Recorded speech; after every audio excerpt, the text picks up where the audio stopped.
부산 시신 없는 살인 사건. 2010년 6월 중순 부산광역시에서 일어난 살인 사건. 손예연이 보험 사기를 위해서 여성 노숙자를 취업을 미끼로 데려온 뒤에 그녀를 살해한 후 화장하여 증거를 없애고 김은혜의 신원을 도용해 보험금을 타내려다가 발각된 사건이다. 영화 5차 실사판 사건으로도 불리운다.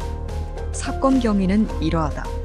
씀씀이가 해픈 손예연은 사치를 감당하기 위해 차량 매도대금과 보험금, 각종 금융재단과 복지재단에서 횡령한 창업자금 등에서 마련했다.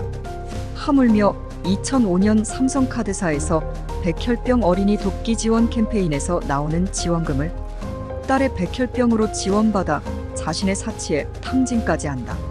그런데 딸의 백혈병이 빨리 낫게 되어 카드사로부터 지원금이 끊기게 되자 보험 사기에까지 손대기 시작한 것이다.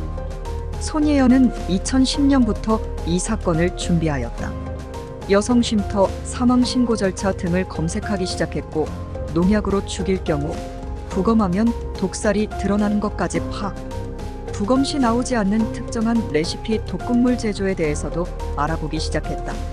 손예연은 2010년 5월 자신을 대상으로 30억 거액의 보험에 가입하고 6월이 되자 대구의 한 여성 노숙자 쉼터로 향했다. 거기서 자신을 어린이집 원장이라고 소개하고 취업을 미끼로 26살 김은혜 씨를 채용하겠다고 속이고 데리고 가서 새벽에 독살하고 시신을 화장하였다. 화장을 해버렸으니 시신 없는 살인 사건이 되고 만 것이다. 그리고 계획한 대로 본인을 사망신고 처리하고 김은혜로 살기 시작한다. 그러나 그녀의 어머니를 보험금 수령인으로 해놓고 대리인으로 온 김은혜를 수상히 여겨 보험사 직원에게 덜미를 잡히고 만다. 보험사 직원은 보험금 수령이 가능한 납입 후 3개월 직후 사망한 점, 서명 이후 천으로 볼펜을 닦아 지문을 지우는 모습 등에 의심을 하였다고 한다. 보험사의 신고로 부산의 시신 없는 살인사건 수사가 시작. 경찰이 손예연을 체포하러 왔으나 손예연은 자신을 김은혜라 주장하며 1시간 넘게 버티다가 결국 강제로 연행되었다. 재판 1심과 2심은 엇갈린 판결이 나온다. 1심은 피고인이 이 사건 전에 거액의 보험에 가입하고 인터넷으로 살인 방법 등을 검색한 점 등으로 미뤄 살인 혐의가 인정된다 판단하여 무기징역을 선고. 다만 시체를 화장한 것을 시체 은닉죄로 볼 수는 없다고 판단하여 그 부분에 대해서는 인정하지 않았다. 그러나 2심은 손예연에게 사기와 시체 은닉죄만을 적용해 징역 5년형을 선고.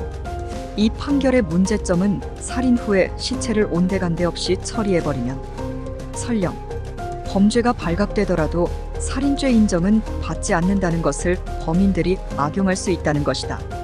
최종적으로 대법원에서는 이 사건에 대해 살해할 합당한 이유가 있어 보인다고 하여 유죄 취지로 파기환송, 2013년 6월 29일 무기징역이 확정되었다.